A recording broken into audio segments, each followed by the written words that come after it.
Pessoal, estava vendo esse vídeo aqui do Daniel Penin, que tá dando o que falar na internet aí recentemente, que é sobre a XP Investimentos.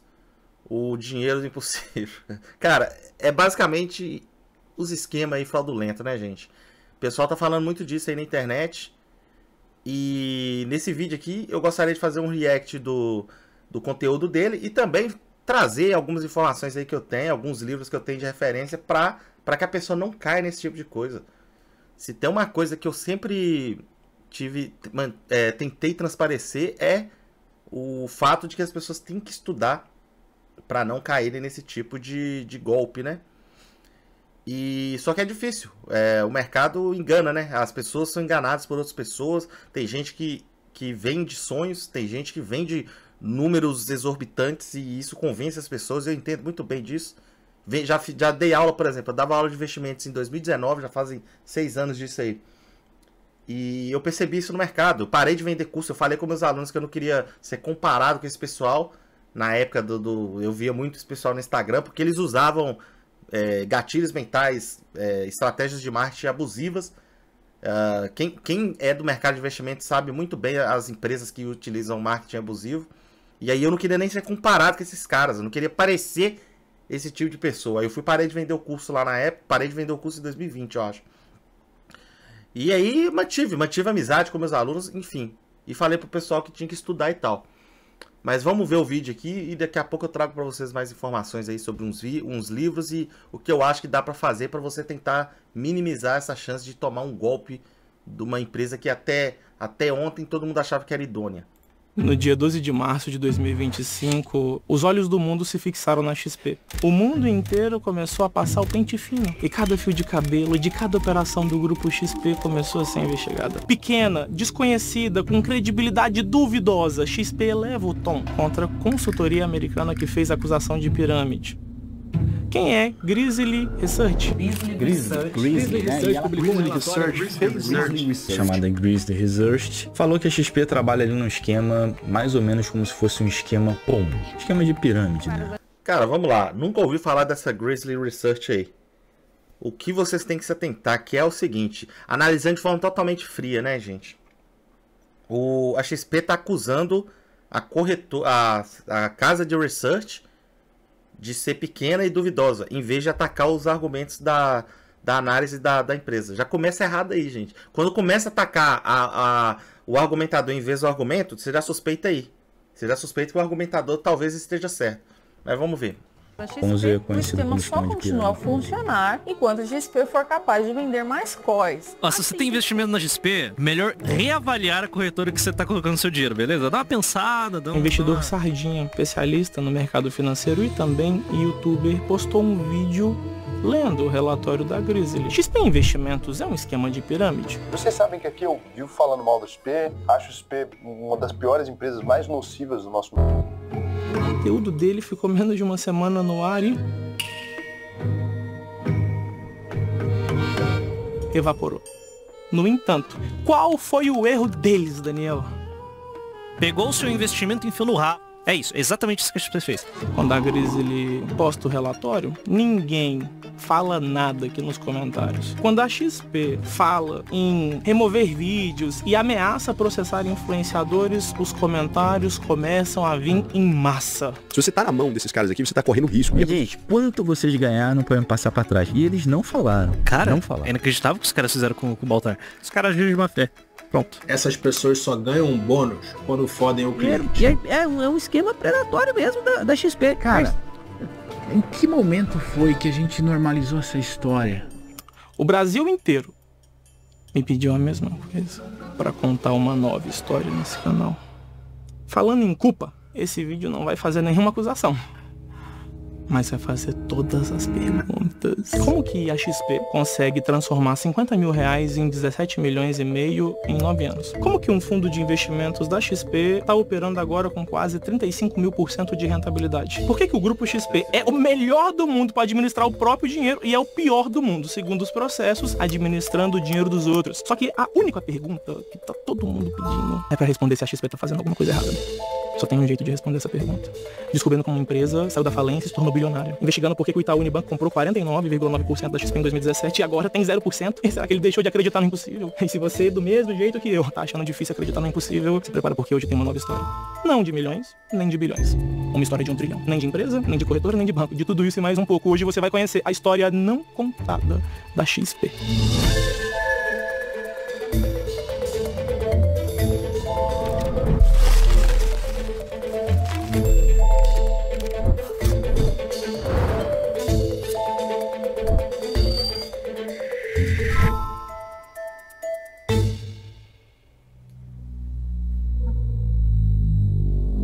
O mundo dos investimentos é uma selva.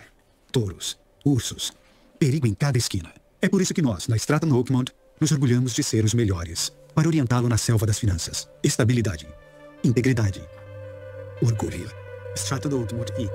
XP Investimentos é uma corretora de valores brasileira, fundada em 2001, é uma das maiores corretoras independentes do Brasil. A XP hoje é uma empresa de investimentos que tem mais ou menos 225 bilhões em ativos sob custódia, são mais de 1 milhão de clientes, são 3 marcas distintas, a gente tem a marca Rico, a marca Pira e a marca XP, são 700 escritórios Brasil afora. Eu acho que nem nos meus melhores sonhos da adolescência, da infância, eu achei que eu poderia estar à frente da XP, ou seja, a pessoa que tinha sido demitida lá atrás e que se achou a pior dos homens do mundo, agora é a pessoa que está tentando transformar o mercado financeiro brasileiro, ajudando as pessoas a investirem melhor. Como que uma empresa que estava à beira da falência chegou até o bilhão? É a primeira coisa que você vai descobrir. Ainda no início da empresa, Guilherme precisou pedir dinheiro emprestado ao amigo Júlio Capoá para que conseguisse se manter e não quebrasse a empresa. Eu não tinha R$1.000 na minha conta, tinha uma empresa. E aí o Júlio, nosso ex-sócio aqui, né, me deu. Júlio, você me empresta R$5.000? Porque eu tô aqui, a vida tá dura, mas eu acredito que encontrando um caminho. Me emprestou R$5.000, a gente botou um anúncio no Jornal 0 Hora, curso Aprender a Investir na Bolsa de Valores, preço R$300.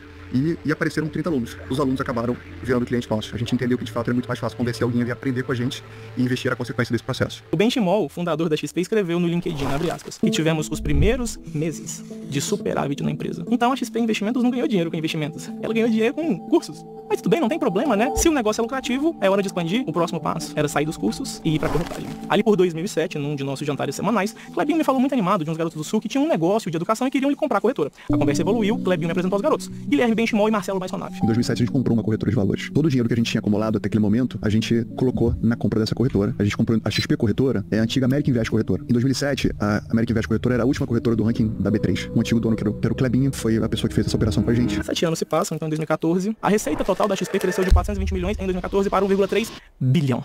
Em 2016. Crescimento de 230%, enquanto o lucro líquido foi multiplicado por mais de 6 vezes, passando de 42 milhões para 261 milhões. Nessa época aqui, os cursos, que antes eram 100% da receita, agora são menos de 5% do montante. Aí eu te pergunto uma coisa, como que uma empresa que vivia só da venda de cursos, que não conseguia ganhar dinheiro com investimentos, do nada, descobre um negócio tão lucrativo a ponto de abandonar os cursos e ganhar 261 milhões de reais em um ano? Eu não entendi nada. A XP foi condenada por ter operado contra os próprios clientes, só que ela lucrou 117 milhões. Todos os bancos do Brasil ficaram interessados em fazer o mesmo tipo de negócio que eles estavam fazendo. Só que, para não existirem os mesmos problemas que a XP criou, a CVM e a B3 regulamentou, criou leis para esse tipo de operação e mudou o nome de Client Facilitation para Operação RLP. Então, os maiores bancos do Brasil usam fundos próprios de investimento, fundos fechados, onde eles administram o próprio dinheiro para realizar operações RLP. Vamos aos maiores fundos de cada banco. O Itaú Unibanco tem o maior fundo, OIT, FIM, CPIE, 32 bilhões de reais em liquidez, e o Itaú é o único cotista. O banco BTG Pactual tem o fundo FIM, CP, LSE com 17,39 bilhões de reais líquido, e o banco também é o único cotista. Santander tem o FI Diamantina Multimercado CPIE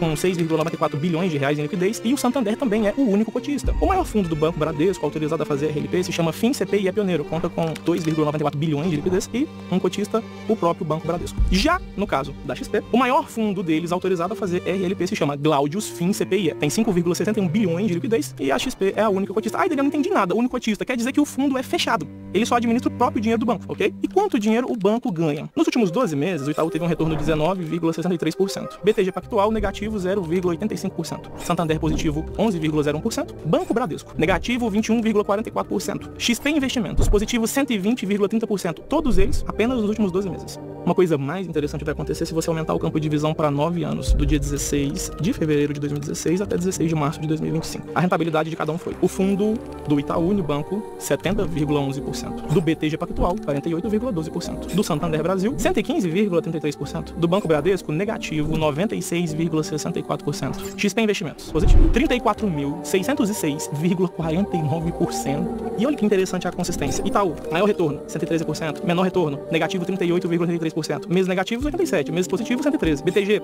maior retorno, 36,07%. Menor retorno, menos 33,48%. Meses negativos, 75%. Meses positivos, 108%. Banco Santander Brasil, maior retorno, 5,99%. Menor retorno, negativo, 10,49%. Meses negativos, 18%. Meses positivos, 132%. Banco Bradesco, maior retorno, 22,10%. Menor retorno, negativo, 97,33%. Meses negativos, 67%. Meses positivos, 174%. XP Investimentos. Maior retorno, 115,67% no mês. Menor retorno, negativo 0,30%.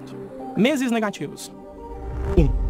Meses positivos, 109. Para você entender, na vida real funcionaria assim. No fundo do Itaú, cada R$1 se transformou em 1,70. Então 50 mil se transformaria em R$ 85.054,99. No fundo do BTG Pactual, cada R$1 se transformou em R$1,48. Então 50 mil reais se transformaria em R$ 74.059,99. E já no fundo da XP, cada real se transformou em R$ 347,06. 50 mil reais se transformaram em 17 milhões. 353.245 reais. O relatório da Gresly, inclusive, compara exatamente esses fundos fechados com um único cotista. Os concorrentes brasileiros com fundos R e LP incluem gigantes regionais da indústria como BTG Pactual, Itaú Unibanco, Banco Bradesco e Banco Santander Brasil, que tem base de receita e recursos, cada um cerca de 10 a 30 vezes superiores aos da XP. Se uma estratégia não fraudulenta pode fornecer níveis de Glaude de retorno sobre a liquidez brasileira, por que os gigantes não copiaram essa estratégia? Pessoal, o negócio é o seguinte, vocês estão vendo o vídeo aí, até agora o que aconteceu aqui? O que foi dito aqui? Basicamente é isso, a XP tem um resultado que nenhum outro fundo no mundo já teve, né?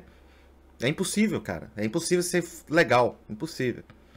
Não tem como, as justificativas que eles dão pra isso aí são totalmente contrárias à lógica, são contrárias a qualquer, assim, noção estatística considerada minimamente provável. É impossível você ter esse resultado por tanto tempo. Um mês negativo e sei lá quantos, mais de 100 positivos, cara. Enfim. As empresas que vêm à memória aí, que fizeram isso aí, todo mundo sabe que foram as empresas fraudulentas aí no mercado, né? Teve aquela Enron lá, que tinha os resultados positivos aí, mas não eram positivos, né? Só que eles vendiam como se fosse. E você tem o caso da XP aí, que o caso deles é um pouco pior, né? A forma como eles estavam fazendo isso aí, tipo, operando contra o cliente e tal. Pô, vendendo COI pro pessoal. O cara vai explicar sobre COI, que eu não vou explicar muito bem não. Mas eu vou dar uma... Deixa eu ler um trecho pra vocês aqui, desse livro aqui, ó, que é A Lógica do Cisne Negro. E eu vou indicar outros pra vocês de uma vez, porque eu não tô falando muito nesse vídeo, né? Eu vou indicar outros livros pra vocês aqui, que podem ajudar a impedir ou pelo menos minimizar as chances de você cair num golpe desses aí. Porque nesses livros os caras falam basicamente que isso é de praxe do mercado. Tem livro aqui que é tem quase 100 anos de idade já, que os caras falam que isso aí é prática comum no mercado. É falta de transparência, o corretor de imóveis tentar te passar para trás. Eu vou mostrar, eu já vou falar desses livros todos de uma vez aqui. E depois a gente volta pro vídeo aqui e eu pontuo mais algumas coisas que eu lembrar aqui de cabeça. Porque senão eu vou perder muito tempo. E aí, eu vou mostrar pra vocês, eu vou falar pra vocês o que cada livro fala sobre isso. E se você ler esse tipo de livro, buscar esse tipo de conteúdo, ao invés de terceirizar a responsabilidade de investir para esse tipo de pessoa que é vendedor, esse tipo de pessoa é vendedor, gente. Eles não são investidores, eles não estão nem aí pro seu dinheiro, eles estão aí pro deles, Eles estão se preocupando em se eles vão ganhar comissão ou não. Vocês têm que colocar isso em mente. Mas, para não ser muito cruel aqui e ficar dando a entender que eu estou colocando a culpa no cliente, a única coisa que eu pretendo com esse vídeo, ao falar até dessa forma pode ser um pouco dura, é tentar fazer vocês não caírem nesse tipo de esquema mais. Isso é um esquema Ponzi mesmo, um esquema de pirâmide. Então, deixa eu ler aqui pra vocês o que o Nassim Taleb fala no Lógica do Cisne Negro. Esse livro é antigo pra caramba. Assim, né? Deve ter uns 10 anos pra mais. Mas ele fala basicamente o seguinte. Ele fala do prêmio Nobel que foi dado pro pessoal que usa pseudociência e matemática fajuta. Aí eu vou ler aqui exatamente o que ele fala, ó. Depois da quebra do mercado de ações, premiaram dois teóricos, Harry Markowitz e William Sharpe. Quem é do mercado de investimento sabe muito bem quem é esses dois aí. Que construíram modelos lindamente platônicos, com base gaussiana. Para quem não sabe o que é gaussiana, é aquela curva em forma de sino que a gente vê. A gente vê muito aí os memes na internet, daquela curva em forma de sino e tal. Mas enfim, ó. E aí, esses dois contribuíram para o que é chamado de moderna teoria de administração de carteiras. Olha o nome dessa porra, velho. Vai falar que essa porra não parece um negócio confiável pra caralho. Moderna teoria de administração de carteiras. Quem utiliza isso aí é a pessoa que vai cuidar do meu dinheiro, né? Vamos lá.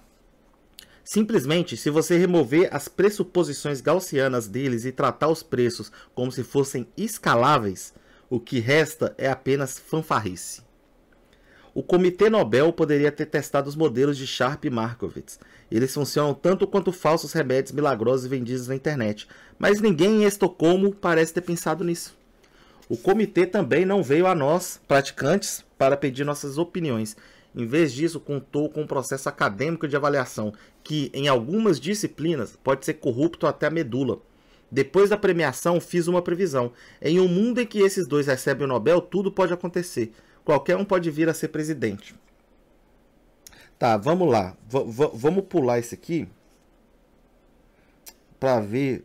não, aí, ó, deixa eu mostrar uma parte que também que pra mim foi preocupante na época que eu li. O que ele fala aqui? Só percebi mais tarde que professores de finanças com treinamento gaussiano estavam assumindo o controle das faculdades de economia, portanto também dos programas de MBA, e produzindo cerca de 100 mil estudantes por ano apenas nos Estados Unidos. Cara, isso aqui é um balde de água fria quando você percebe que todos esses economistas nível Samidana, por exemplo, esse pessoal que fica falando mal da economia... de Mises e esse tipo de economia, né, que é a escola austríaca, etc. Todos esses são formados por pessoas que seguem a moderna teoria de carteiras. Todos eles repetem religiosamente modelos que não se aplicam na realidade.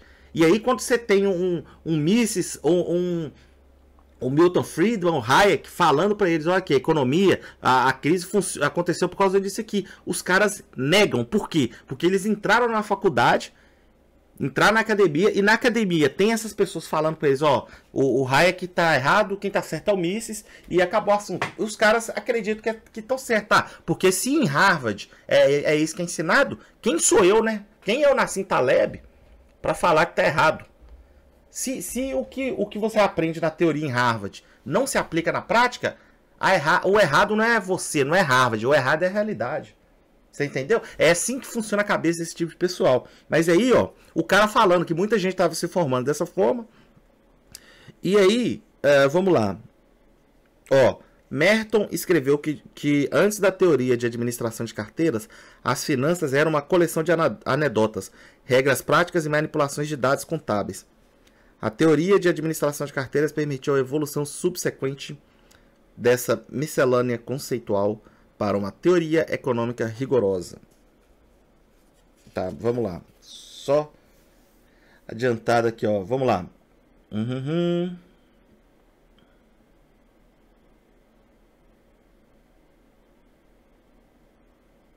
Olha a safadeza. Para vocês entenderem mais ou menos os argumentos do que esse pessoal da XP deve utilizar. O que o Taleb falava? Hoje, por exemplo, a política de investimento de fundos de pensão e a escolha de fundos são avaliados por consultores, entre aspas, que se baseiam na teoria de administração de carteiras.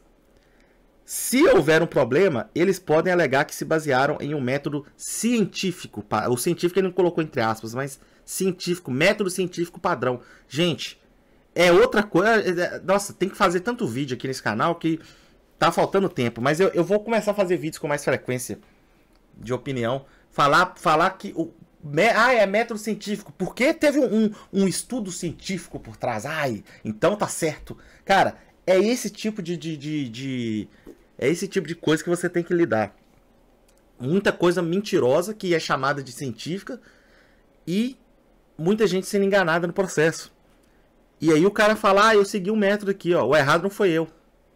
O método tá certo. O errado é a realidade, gente. Vocês têm que entender isso. Ó, vamos lá.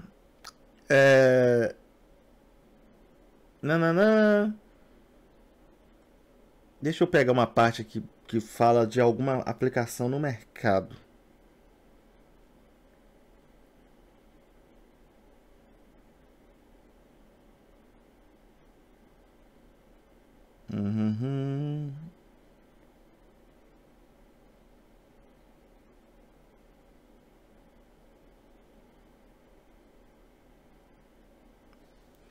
Basicamente ele fala que em 97 eles deram... Ó, não, essa aqui é boa. Em 97 eles deram outro Nobel aí para outras pessoas que pegaram uma fórmula matemática, melhoraram ela para investir. E aí, em 97, em 98, os caras começaram a utilizar essa fórmula em fundos de investimento. Como por trás dessa fórmula tinham ganhadores de prêmio Nobel, a galera começou a investir nesse fundo. O que aconteceu? A fórmula, na realidade, falhou.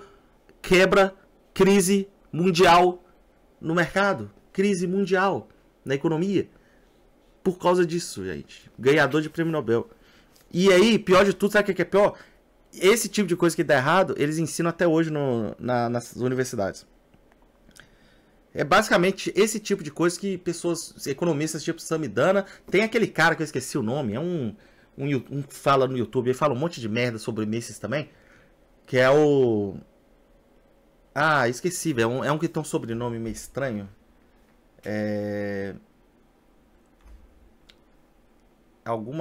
Não lembro o nome do cara, enfim, é um que fala mal do Mises aí, um famosinho aí da internet. Fala merda porque, pô, aprendeu o convencional. Esse tipo de pessoa, quando eles têm, assim, um pouco de apreço pelo marxismo da coisa, né? Que também é chamado de científico, socialismo científico, sem ter nunca sido posto em prática ou testado na prática para saber se tem ciência por trás daquilo mesmo, o que é, no mínimo, errôneo, né? Se chamar algo científico sem testar na prática. Quando esse pessoal tem apreço por Marx e fala que é economista, você já suspeita, velho, que o cara não tem o mínimo de apreço pela realidade em si. A realidade para eles é totalmente líquida. Mas enfim, esse pessoal, quando eles aplicam esse tipo de coisa que o cara tá falando aqui, eles erram pra caralho, eles perdem dinheiro e eles botam a culpa ou no cliente, igual o XP tá fazendo aqui, ou eles botam a culpa no vento, nas fases da lua. Sempre inventam uma desculpa. A culpa nunca é do corretor, da corretora. A culpa sempre é de fatores externos. Enfim, vamos ver o vídeo aqui. Daqui a pouco eu falo de outros livros aqui. Porque os outros participantes não estão se movimentando para participar dessa ação altamente lucrativa. Olha, eu sei que vocês não estão entendendo o que eu tô dizendo, tá? E tudo bem, não tem problema, mas a questão é... Isso tudo era lícito? Alguns ainda talvez queiram continuar acreditando no impossível. Tá tudo bem. Direito seu, dinheiro seu. Mas você também tem que saber por que a Grizzly não acredita no impossível. O melhor fundo do mundo, da Renascença, se chama Medallion. Literalmente, os melhores matemáticos do mundo se juntaram e eles administram só o próprio dinheiro. Estão fechados desde 1993. E eles têm 39,1% de retorno ao ano. Renaissance Technologies is the most profitable hedge fund in history. This is probably the single most successful hedge fund in the history of the industry in terms of its performance record. Right, so you gotta remember he charges a lot, but before fees, 66% on average since 1988. E os traders da XP Investimentos que não estão nem investindo no próprio dinheiro, estão investindo no dinheiro da empresa, tem 93% de retorno ao ano. A gente atua, né? Vocês estão entendendo isso aqui? O fundo de mais sucesso do mundo tem 39% ao ano e a XP tem 90% cacetada. Vocês conseguem entender que é estatisticamente improvável? Cara, é foda. Na ineficiência do mercado. O mercado de investimentos tradicional, ele é um mercado ineficiente. A gente opera na ineficiência do mercado. O cara tá falando nada com nada aqui, gente. Todo o mercado é eficiente e ineficiente ao mesmo tempo. Você pode dizer que é até um paradoxo. Nada de movimento ali que você vai ver é ineficiência. Não existe ineficiência, por assim dizer. Ah, o mercado agiu de forma ineficiente. O que é ineficiente no mercado? Eu comprar uma ação e a ação ser comprada é ineficiência? Mesmo que eu compre errado? Mesmo que eu analise a empresa errada? A ineficiência não é do mercado. Você está falando que a gente ganha a irracionalidade do mercado? Mostra pra gente aí os investimentos que a XP faz que são... que são provas de que o mercado é irracional e que a XP é mais racional que todo o resto que perde dinheiro no mercado. Tem que ser muito, mas muito racional, né? É impossível, cara. É impossível. Se o mercado é tão irracional assim quanto a XP acredita e tenta vender, tão ineficiente, o mercado bateria a XP pela ineficiência. Como é que a XP sozinha bateria o mercado inteiro pela eficiência? Não tem como. Não tem como, cara. Então, assim, não de forma absurda igual eles estão fazendo com 93% ao mês. E como a gente atua com muita intensidade no mercado ineficiente, o resultado acabou sendo exponencial. Por quê? E como que os funcionários... O mercado, como a gente atua com muita intensidade, o resultado acaba sendo exponencial. Beleza, mas é só exponencial para cima, nunca é para baixo? Quando foi o exponencial para baixo, foi 0,1% de perda no mês. Ou 0,01 lá que o cara mostrou. Quando é exponencial para cima é muito, quando é para baixo não é nada. Me fala gente, é por isso que eu falo que vocês têm que ler esses livros aqui. Não tem um investidor que já fez o mínimo que se aproxime disso que a XP faz. Você pode pegar qualquer livro de investimento, qualquer investidor assim, que tenha tido sucesso no mercado, todos eles vão falar que perderam dinheiro pra caralho. Não existe só ganhador no mercado, pô. Não se existe, se alguém vende essa ideia pra você, é por isso que eu falo que vocês têm que ler, pra vocês quebrarem esse espelho distorcido da realidade, que mostra um reflexo de uma realidade totalmente impossível de ser aplicável na prática. Como o cara vai vender pra você a ideia de que você sempre vai ganhar? Ah, aposta nesse cavalo que você sempre vai ganhar. E você vai ver aquilo e vai acreditar que aquela é a realidade. É a mesma coisa de você investir numa pirâmide qualquer que fala que você vai ganhar, sei lá, 3% aí ao mês, para sempre, 5% para sempre. Garantido. Eles falam garantido. Você vai ganhar garantido. Tem umas que são mais ousadas, você vai ganhar 10%. Isso é o nível tigrinho das coisas. Cara, acho que tigrinho nem sei se faz isso, inclusive. Nunca investi brinquei com essa merda. Mas enfim, quando eles fazem esse tipo de coisa, você tem que desconfiar na hora. E falar, não vou investir nessa merda, eu não sou otário. Porra, velho, você tem que estudar, ué. Porra, coisa de praxe aí de qualquer investidor que queira ter sucesso no mercado. É isso aqui, a calculadora HP, pra você fazer você mesmo suas próprias análises. E porra, livro pra caralho, velho. Esse livro aqui é o principal aí de investimentos, o Security Analysis. É isso que você tem que fazer pra você não cair em papo de vagabundo de corretora, porra. Você vai ficar ouvindo corretor.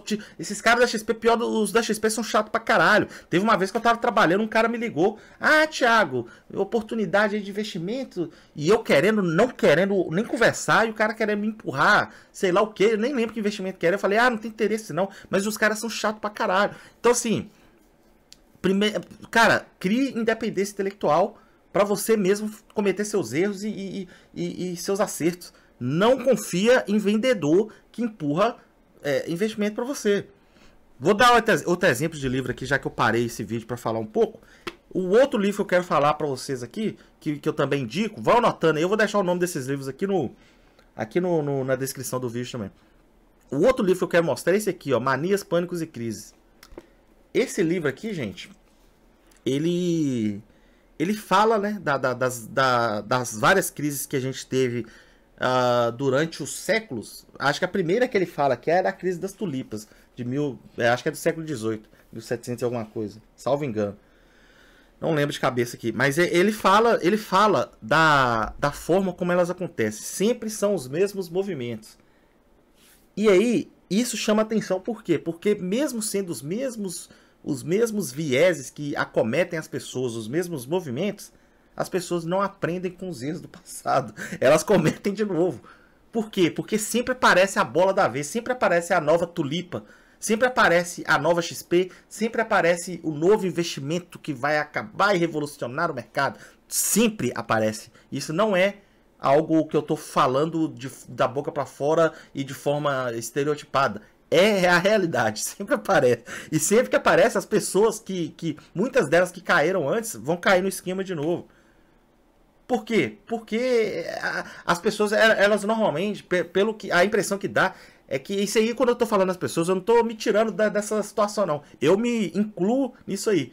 Apesar de eu nunca ter caído numa merda igual a XP fez com o pessoal aí. Mas eu me incluo nisso aí, em se tratando dos vieses mentais que a gente tem. Todo mundo tem esses vieses, não dá pra escapar. Ninguém consegue ser racional 100% do tempo. Mas é basicamente o seguinte, as pessoas no geral, elas não conseguem ligar as limitações mentais que ela tem, os erros de julgamento que elas têm, com os resultados práticos dos investimentos. elas não conseguem fazer uma engenharia reversa quando elas perdem o investimento e chegar na conclusão mais provável do porquê ela ter perdido no investimento. Então, a tendência da pessoa que perde é colocar a culpa em qualquer coisa. Quando eu dava aula de investimentos, eu lembro de eu fazer isso. Eu olhava gráfico, eu chegava, gente, eu vou investir aqui, vou comprar aqui. Aí eu comprava, perdia. Quando eu perdia, eu ficava olhando o gráfico para tentar entender por que eu perdi. A culpa nunca era minha, a culpa era sempre do gráfico. Todo mundo passa por isso, todo mundo acha justificativos. Só que o problema é que a gente tende a fazer isso de forma isso é algo totalmente racional. É algo totalmente racional. A gente tende a fazer isso de forma constante. O ser humano é uma máquina de pré-julgamentos. Inclusive, outra vez aí, eu já reindico o Lógica do Cisne Negro, porque nesse livro também o autor fala muito disso, o Taleb fala muito disso. E depois eu vou tentar achar alguns trechos dele aqui que fala sobre isso, Esse vídeo vai ficar grande pra caralho, tô até vendo. Mas nesse livro do Taleb, ele fala, por exemplo, que o ser humano, ele acredita que ele tem a ilusão da compreensão. Ele acredita que sabe mais do que sabe. Todo ser humano é assim. Quem que se acha burro?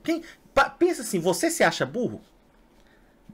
Quem se acha burro normalmente vai falar que eu me acho burro em algum assunto determinado qualquer aí, pá.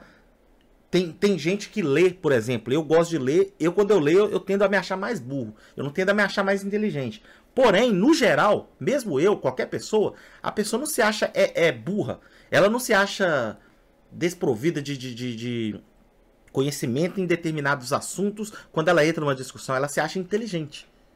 Se aparecer 100 pessoas discordando dela lá, a probabilidade na internet é da pessoa mandar os 100 pra casa do caralho e continuar acreditando que ele tá certo. Por quê? Porque, sei lá, imagina que ele lê um livro qualquer. Isso aqui, eu me incluo nisso também. Né? Você lê um livro lá qualquer lá que fala uma teoria econômica aí, e você acreditou que aquilo é verdade. O cara citou uma fonte lá qualquer, você acreditou que é verdade. Amanhã, pode aparecer 100 pessoas falando que tá errado e mostrar outras fontes. Você não vai nem ler as fontes, cara. Você não vai nem parar pra analisar. E à medida em que o tempo vai passando e essa sua crença de ilusão de compreensão, ela é mantida na sua cabeça como verdade, ela vai se fortalecendo cada vez mais no seu cérebro. Então você tende a acreditar que você está certo. Beleza? Eu já tô falando muito aqui de outros assuntos aqui, mas eu acredito que tudo isso tem relação com o vídeo, tá, gente? Então vamos dar play aqui. Funcionários da XP lucram 93% ao ano administrando o dinheiro da empresa. Na XP a gente sempre procura formas de fazer o impossível para o cliente. A XP Investimentos entrou em contato comigo, falou assim, cara, olha só, a gente tem uma oportunidade. Eu gostaria de trazer um assessor aqui para conversar com você. O foco do assessor é exclusivamente no cliente. O único objetivo dele é fechar uma assessoria 100% alinhada aos interesses do cliente. Conversamos ali, o cara, pô, o que tu faz da vida? Eu falei, pô, eu tenho um canal de videogame. O cara, pô, eu também gosto de videogame, não sei o que lá. É um relacionamento de confiança construído no longo prazo e ambos com o mesmo objetivo. Eu me sinto parte da família do meu cliente. Pô, esse cara é meu amigo, filho. Esse cara tá aqui, ó. E através da nossa assessoria, que a gente acorda todos os dias com a missão de fazer o brasileiro investir melhor. Daniel, mas o Itaú é o maior banco da América Latina e eles acreditam no impossível, viu? A XP faz parte do Itaú.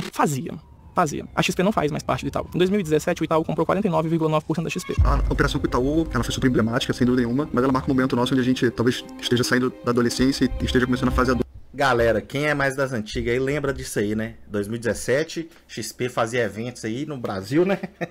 Ah, meu Deus, eu lembro muito. Vou falar pra vocês, eu não sei se eu já falei aqui nesse vídeo, mas eu comecei a estudar investimentos em 2012. Eu tava com 22 anos, era um pobre fudido. E aí, queria ganhar dinheiro na internet. Aí eu fui, comecei a estudar, conheci a XP lá atrás, fiz uns cursos da XP, inclusive. A XP começou vendendo curso, o cara acha que fala isso aqui no vídeo também. Eu fiz uns 4 cursos da XP ao todo. Fiz curso de análise técnica, eu não lembro se eu fiz de análise fundamentalista, mas eu fiz curso de investimento também. E era aquela coisa, cara, naquela época lá era o que tinha. Em 2013 ali, era o que tinha, 2014... Você não tinha muito curso disponível igual você tem hoje. Hoje você tem muito curso. Muitos deles são umas merdas, mas você tem muito curso. Um que eu fiz lá atrás, que eu considero bom até hoje, é um chamado Árvore da Riqueza. Nem sei se existe esse curso ainda. Acho que esse bobear tem até salvo aí no computador, no notebook antigo aí. Esse curso é um curso que eu considerava bom pra caramba. Ele falava tanto de análise técnica quanto de análise fundamentalista. Os da XP eu achava mais ou menos, não gostava muito não. Mas eu fiz, né? Porque a XP era a XP, porra. Eu fiz curso aí da Empíricos, acho que eu fiz curso da Suno de Valuation. Eu fiz curso pra caralho, gente. Muito curso, li muito livro, inclusive. Tamo aí, pô. Também já faz 13 anos que eu estudei isso aí, né? Já cheguei a dar aula de investimentos e tal, enfim. Então, assim, quando eu comecei a estudar em 2012. Quando chegou em 2017, pô, XP, Itaú comprou. Primo Rico tinha acabado de surgir em 2017. Porra, tava um hype, né? Só que, porra, eu já tava estudando há 5 anos. E aí, eu comecei a ver Primo Rico, passou um tempo eu parei de ver. Por quê? Primo Rico era muito básico. Primo Rico é tipo o cara que tá entrando no mercado, começa lendo lá, Pai Rico, Pai Pobre. O cara não vai ficar no Pai Rico, Pai Pobre pra sempre, né? Ele vai começar a pegar uns livros mais avançados de valuation e daqui a pouco ele não vai querer ler nada que tenha o mesmo nível Pai Rico, Pai Pobre, porque é algo básico. Eu parei de ver Primo Rico basicamente por isso. Tudo que ele falava, até quando ele tentava falar de assuntos avançados, tipo valuation, ele falava de forma muito básica. Se você pegar o livro de o vídeo de valuation do Primo Rico, você não vai conseguir calcular o que ele calculou ali com ação nenhuma. Por quê? Porque ele fala de uma forma básica pra caramba e não explica bem. Mas enfim, o Primo Rico fazia eventos aí, pá, junto com o pessoal da XP, ficava um fazendo propaganda ali do outro, e eu olhava aquele negócio, tá, legal, né? Itaú entrou aí, XP, maior corretora do Brasil, beleza. Eu nunca gostei muito da XP, né? Até porque a XP era que tinha a corretagem mais alta lá atrás, quando a gente brincava de fazer day trade aí, era que tinha cobrar uma corretagem absurda. Pra que eu vou entrar, né? Era melhor entrar nas pequenas. As pequenas são as melhores, né? E aí eu entrava em outras, mas enfim. Só que eu tinha conta na XP também, da mesma forma que a maioria dos investidores tinha. E aí, era aquele negócio. XP só servia pra mim pra você comprar ação e deixar parado. Investimento a longo prazo, né? Não era bom você ficar comprando e vendendo também, porque corretagem era muito alta. Só que eu sempre desconfiava do hype, velho. Quando qualquer investimento tem hype pra caramba, você desconfia. Quando qualquer coisa na vida, gente, vocês têm que entender isso. Quando qualquer coisa na vida tem muito hype, você pode desconfiar do hype. Se alguma coisa que... Por exemplo, quem investe há mais tempo lembra do boom do Bitcoin. Talvez foi em 2017 também, em 2018, não sei. O boom do Bitcoin lá, que o Bitcoin subiu pra caramba. Quando subiu pra caramba, tinha gente que nunca tinha ouvido falar do Bitcoin querendo investir. Por quê? Por causa do hype. Quando tem hype, você desconfia. Por quê? Porque não é hora de você comprar, pô. É hype, pô. Hype passa. Porra, quando sai muita notícia. Quando eu dava aula de investimentos, eu tinha uma aula que eu falava de fatores psicológicos. Aí eu mostrava as notícias criando hype e o resultado no mercado de ações. Quando tinha hype demais no mercado, na mídia, o mercado de ações despencava. Por quê? Porque a mídia ela não prevê o futuro, ela simplesmente reage ao presente. E aí, você tem um presente lá de uma ação subindo muito, a mídia falando bem da ação, nossa, mas que a ação é boa demais. Eles praticamente indicando que você compre uma ação só porque ela está subindo. Qualquer investidor que leia qualquer livro básico de investimento sabe que você não tem que comprar uma ação porque ela está subindo.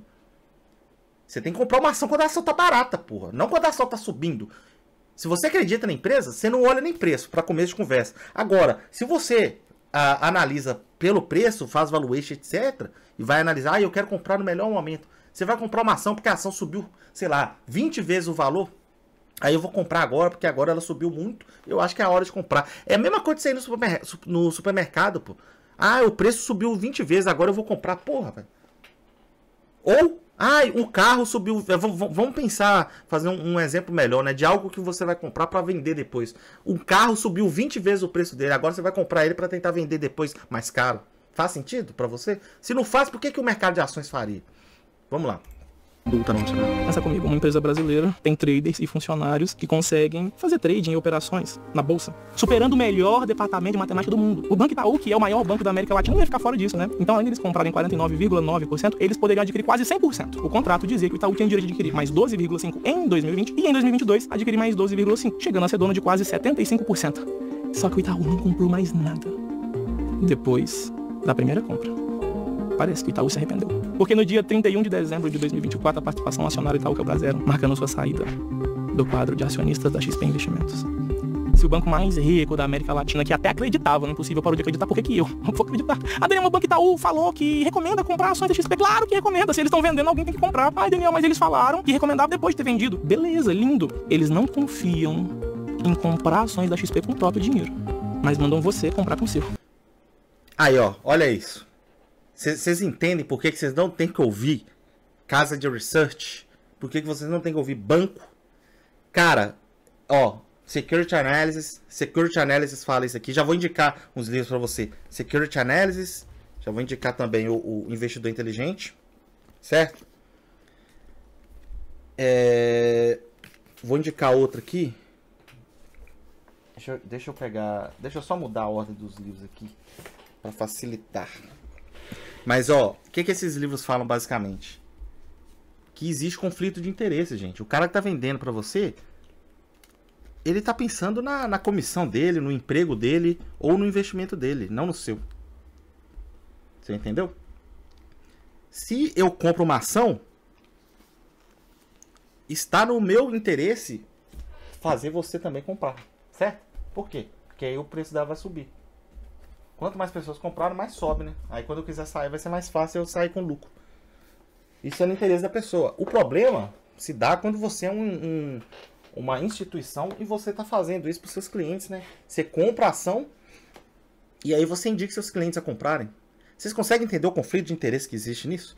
E aí, ó, já indiquei o Security Analysis, o Investidor Inteligente, Manias, Pânicos e Crises, A Lógica do Cisne Negro. Ó, esse aqui, One Up on Wall Street. One Up on Wall Street do Peter Lynch. Peter Lynch, porra, pra quem é do investimento também conhece o cara. O cara foi o fundo do cara ganhou muito dinheiro, cara. Eu não lembro de cabeça quanto, mas foi muito. Se eu não me engano, esse livro aqui tem um...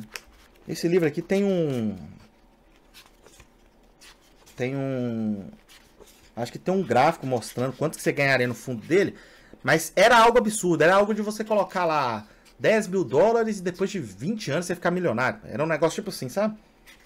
Era muito dinheiro. Ou isso era em se tratando de alguma ação. Sempre você encontra ações que faz isso. Que se você colocar 10 mil, você ficar X tempo, você fica milionário. No Brasil também acho que já aconteceu isso aí. Não sei se talvez com a Magazine. O negócio é você ficar, né?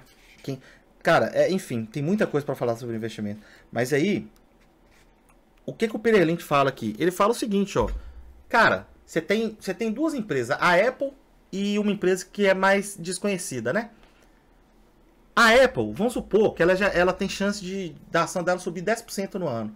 A empresa mais desconhecida, ela pode subir até 200%. E o cara que é corretor de investimentos, que trabalha na corretora, ele confia que a empresa pequena vai crescer esse tanto aí. Porém, primeiro, que um crescimento de 100% numa empresa menor, ela não faz muita diferença num fundo bilionário, certo? Não vai fazer muita diferença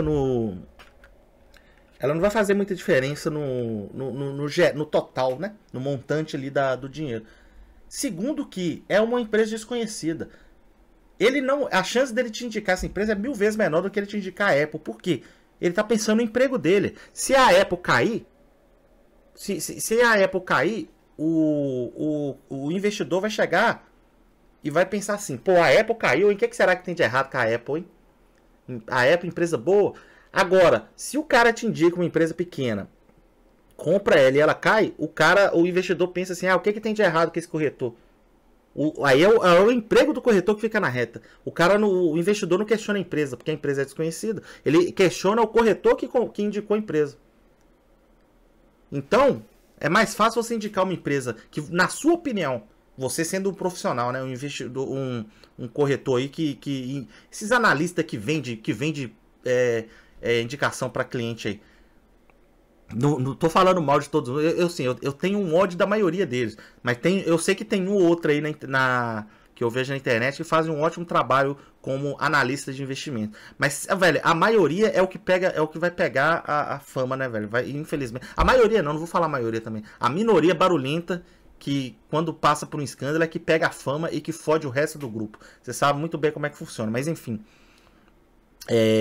Esse pessoal, eles indicam. Eles vão indicar uma ação que rende menos em detrimento de uma que rende mais, mas que é mais desconhecida. E aí o Peter Lynch fala isso nesse livro aqui, no One Up on Wall Street. Esse livro existe em português, o jeito Peter Lynch de investir. O Security Analysis, que é de 1930 e alguma coisa, foi traduzido para português, não faz nem 4 anos. Se você não sabe português, se você não sabe inglês, quer dizer, e você esperou para ler esse livro traduzido, cara, você fica atrás de todos os investidores que sabem inglês. Já começa aí. Primeiro você tem que ler, para não cair em golpe de safado na internet e em corretoras. Segundo, você tem que saber inglês também, porque o golpe que o cara vai falar aí, a maioria dos investidores aqui no Brasil nem conhecia. Por quê? É um golpe em inglês, porra. Ninguém nunca tinha ouvido falar essa merda. Então, assim, você tem que ler e você tem que saber inglês, cara. Pra ler inglês, porque se você esperar... Olha só, o livro passou quase 100 anos que ele foi lançado. É o livro mais... Simplesmente o livro mais importante de investimentos. É o livro do cara que foi professor do Warren Buffett. Quase 100 anos para ser traduzido para português. Quem sabe ler inglês, leu essa porra aqui, que é investidor no Brasil. Quem não sabe, tem que confiar em analista da XP. Porra, é complicado, né, gente? E aí, esse livro aqui, esse aqui eu comprei em inglês na época, não porque eu queria ler inglês, mas porque na época acho que não tinha versão em português em estoque. Ele já tinha sido traduzido, mas não tinha estoque. E aí, velho, o cara fala isso aí, cara, ó. Você não pode confiar, você não pode confiar em corretor. Ele, nesse livro, ele fala, inclusive... Ele indica que as pessoas investam de forma independente. Eu tenho quase certeza que é nesse livro que ele fala isso. Porque tem dois, eu tenho dois dele aqui. Mas aí eu fico na dúvida de qual dos dois. Mas ele fala em um dos dois que ele indica que os caras investam de forma independente. Não confiem em banco, não confiem em corretor, pelos motivos citados aqui anteriormente. Deixa eu ver se eu acho algum trecho aqui que seja bom desse livro para eu falar. E é aqui outra coisa. Eu indico... Cara, acho que se eu fosse indicar assim 3 livros, o primeiro seria esse aqui do Peter Lynch. O segundo ou terceiro provavelmente seria o outro dele, porque além dele ensinar a como... Esse aqui ensina mais a filosofia dos investimentos. O outro que eu vou citar aqui ensina mais a investir mesmo. Mas além dele ensinar como você tem que pensar para investir, esse cara é engraçado pra caramba. E conta umas histórias aqui que, porra, você rola de rir. Então, assim, ele é muito bom. Mas vamos lá. Eu queria achar uma lista que ele faz do livro. Deixa eu ver. Eu acho que eu tenho marcado aqui. Esse livro é cheio de gráficos também, para quem gosta de figuras aí, igual eu gosto nos livros, né? Os gráficos são ilustrativos. Né? Ó, ele fala aqui, ó. Achei aqui, ó. Ele faz a primeira parte do livro, aí ele escreve uma lista das coisas que ele quer que as pessoas lembrem. E aí, ó, o que é que ele fala, ó. Não superestime as habilidades e a sabedoria dos profissionais. Cara, olha aqui, esse livro aqui, sei lá, eu li esse livro há uns 6 anos, nem lembro quando eu comprei esse livro. Esse livro aqui, esse cara escreveu, será, em 1994. O cara tá falando basicamente para você não confiar nos profissionais, que foi o motivo das pessoas caírem no que a XP fez. A leitura impediria muita gente de confiar cegamente num corrupto desses aí que fez isso com as pessoas, velho, que indicou coisas ruins, né? Investimentos ruins. Ó, o que mais que ele fala para você não esquecer, ó? Tire vantagem do que você já sabe.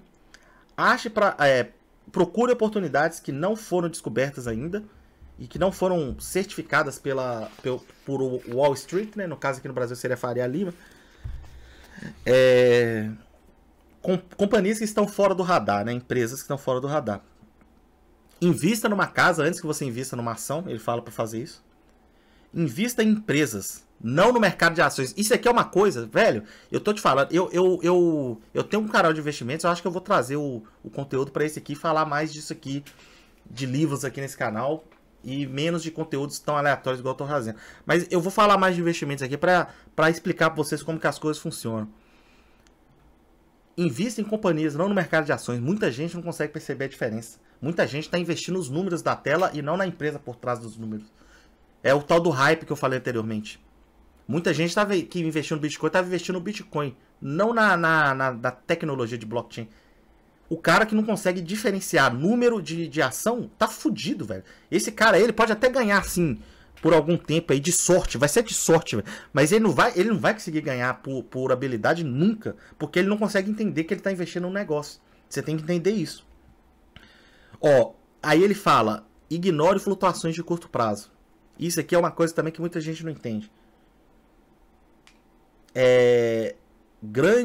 grandes lucros podem ser feitos em ações ordinárias e grandes perdas também podem acontecer. Ó, olha essa aqui também que muita gente não consegue entender.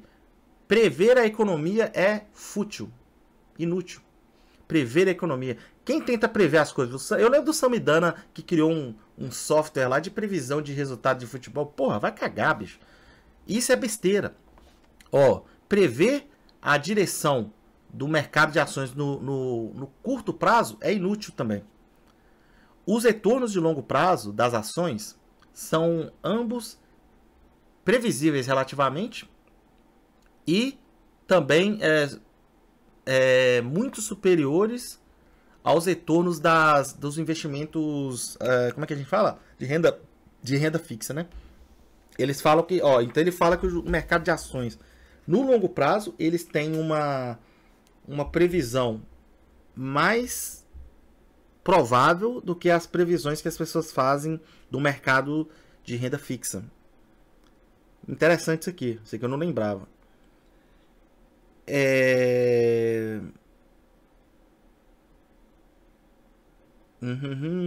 Deixa eu ver outra aqui.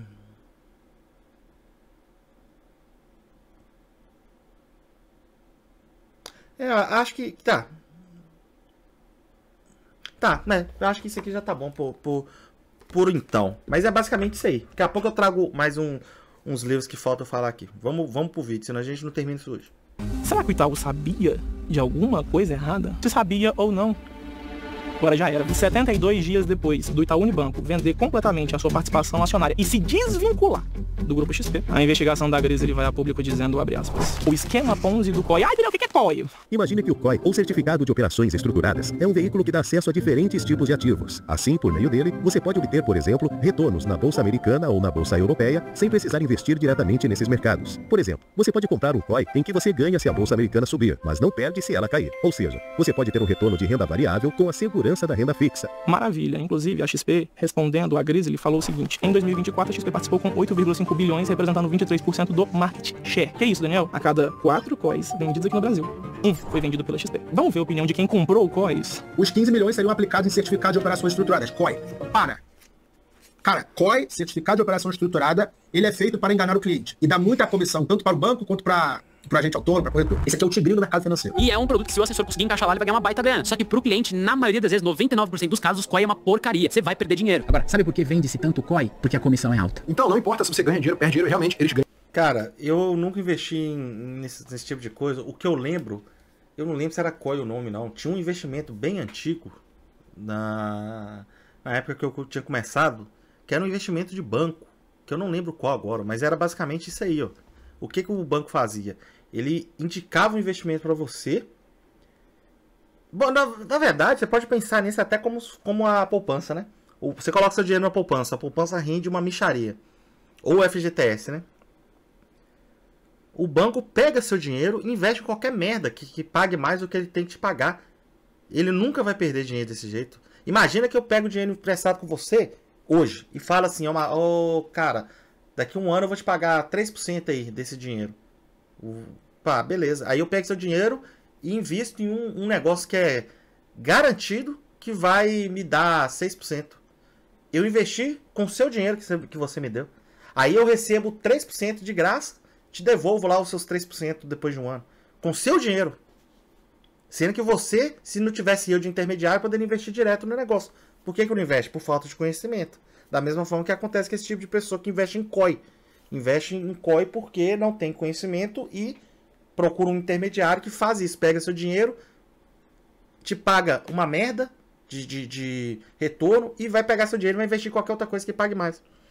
E lucrar por isso. Ganham dinheiro independente disso. COI dá muita comissão. O assessor de investimentos, ele não precisa indicar nenhum produto que ele não acredita. O cliente não precisa pagar nada para ter à disposição o serviço de assessoria. Ele é completamente sem custo. Você acha que está sendo atendido de graça, mas na prática o cara tá enfiando um COI desse tamanho na sua bunda. Se ele não tá te cobrando nada, o produto é você. O assessor ganha um pedaço daquilo que a corretora ganha. Então se você vai investir no produto financeiro ruim, não importa pra ele é o tamanho da comissão dele. Cada portfólio que a gente desenha, cada solução, cada produto é pensado exatamente para aquele cliente, para aquela família. E aí o trouxa é você que compra. Eu tenho amigos que trabalharam na XP e um deles inclusive me mandou essa tabela aqui. Gente, vamos lá. Ó, isso aqui é do outro livro do Peter Lynch. Tô te falando que esse cara é engraçado.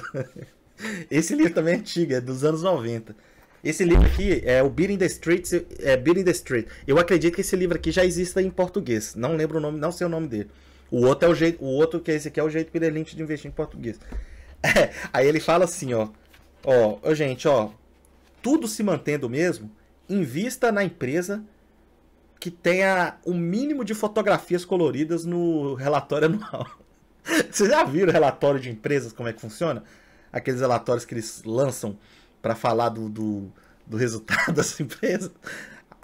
Quando o relatório for menos colorido, você investe na empresa. Quando for muito colorido, é para te chamar sua atenção, cara. Então, assim, a chance daquilo lá ser uma merda é muito grande. Eles estão querendo te vender mais marketing do que resultado. Você pega, por exemplo, o site da Berkshire do Warren Buffett lá, o site porra, ele é um site horrível. Ele não tem, assim... Ele é totalmente contra-intuitivo. Agora você pega o resultado da Berkshire. É um resultado invejável. Então, assim, eles não precisam de florzinhas e cores para vender resultados. Eles vendem os resultados na prática, não contratando uma equipe de RH para fazer um rebranding da marca e vender para vocês a ideia de que a empresa é disruptiva. A empresa é para frentex, sabe? Esse tipo de DI aí das empresas que tentam vender uma ideia que não se aplica na prática, não se traduz em resultados. Então, assim, outro livro que eu indico é esse do Peter Lynch.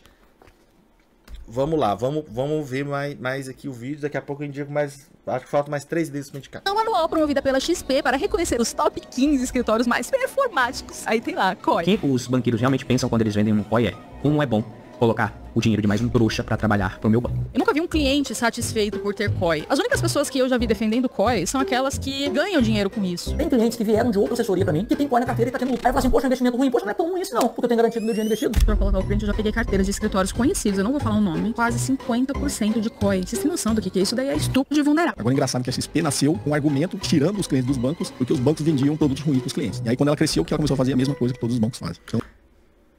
isso aqui é verdade, tá? A XP surgiu... Isso aí, cara, isso aí acontece demais no mercado.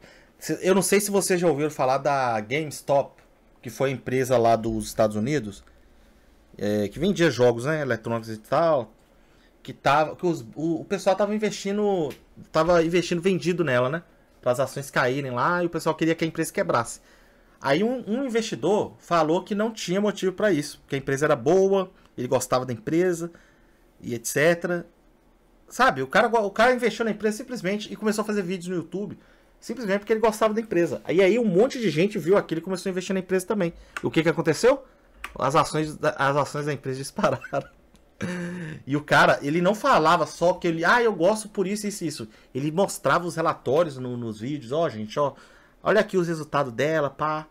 Não tem motivo pra ação tá caindo. Os caras estavam vendendo, simplesmente vendendo pra jogar o valor dela lá embaixo, para depois comprarem barato. E aí o cara entrou. Aí, o que aconteceu nessa época aí? Tinha uma corretora nos Estados Unidos chamada Robinhood. Então, deve existir até hoje. O nome Robinhood passa a impressão de que eles vão ficar do lado do pobre, né? Tirar do rico para dar pro pobre. E aí, o pessoal todo que entrou no movimento para investir a favor da empresa e comprar as ações, investia pela Robinhood. O que a Robinhood fez em determinado momento? Ficou do lado dos bilionários e impediu as pessoas de comprarem ações. Porque as ações estavam subindo muito e os bancos estavam perdendo dinheiro. A Robinhood, o nome da corretora, ficou do lado dos bilionários. Por quê? Eles querem vender pra você, cara. Eles querem seu dinheiro, cara. Por isso que eu falo, você tem que ler livro, pra você não cair de conto de fadas. Olha, gente, que empresa inclusiva. A empresa contrata negros, a empresa contrata lésbicas, gordas, de cabelo rosa. Nossa, eu vou investir nessa empresa. Cara, isso é exatamente o que eles querem. Só querem que você invista neles. Eles estão cagando pra essa merda na vida real. Da mesma forma que a porra da empresa que chama literalmente Robinhood tava pouco se fudendo pro cara que queria investir nela. Porque aí na hora que os bilionários pagaram esses filhos da puta para impedir as pessoas, eles impediram as pessoas. Você entendeu? E é sempre assim que funciona. É lobby atrás de lobby atrás de lobby. É bilionário. Daqui a pouco vocês vão ver, ó. Eu vou fazer uma previsão aqui pra vocês. Pelo que eu ouvi esse cara falando aqui, a XP é uma empresa grande, né? Mas pelo que eu ouvi esse cara falando aqui, já teve filho advogado do ministro da STF querendo processar o cara que lançou esse vídeo aqui. Pelo que ele falou. Acredito que seja verdade, mas enfim. Qual que é Você acredita que no país que a gente vive não existe a possibilidade do STF se meter nessa porra, mandar prender esse cara aqui e não acontecer porra nenhuma com a XP? Cara, a chance de acontecer é muito alta. Não vai acontecer porra nenhuma. Crime financeiro aqui, porra. A gente tem aquele cara da máfia dos alicates vendendo investimento até hoje aí na internet, porra. Que é aquele cara aí que é... Esqueci o nome dele. Porra, qual que é o nome daquele cara da máfia dos alicates aí, porra? O cara tinha uma empresa até há pouco tempo aí de investimento, indicou Cogna pra todo mundo. Ô, velho, quando você... eu fico bobo de como algum otário comprou de um cara que tava envolvido na máfia dos alicates. Indicou pra uma galera, a galera perdeu dinheiro com a empresa. Enfim, é aquele cara do sul lá, esqueci o nome dele, mas enfim. E aí é isso, velho. Inclusive, uma coisa que vocês têm que entender também. Eu lembro de anos e anos atrás, o Arthur Duval, mamãe falei, levando esse cara. É o... Porra, deixa eu pesquisar o nome desse cara aqui, velho. Na moral. Deixa eu pesquisar no celular, porque eu só tô com uma janela aberta aqui. Mas aqui, esse cara enganou um monte de gente. Aí, hoje em dia, ele saiu da empresa. Que ele tinha lá de investimentos. E aí eu acho que ele tá com outro hoje em dia. Mexe com os podcasts, não sei que porra esse cara faz. Qual o nome do cara da máfia? Era a máfia dos alicates que chamava? Alicates, golpe brasileiro, alguma coisa assim. Vamos ver, vamos perguntar o chat GPT. Ó, é o... Não, então não é máfia do alicate, tá parecendo outra coisa. Não, o golpe no mercado financeiro. Porra, o nome do cara tá na ponta da língua, mas eu esqueci.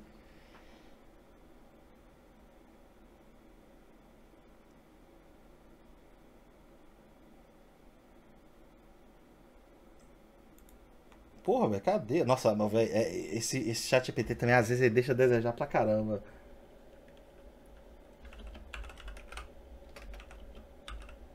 O golpe dos alicates na Bovespa. Os caras estão falando de uma coisa que nada a ver. Não é isso. Nossa, eles estão falando um negócio nada a ver.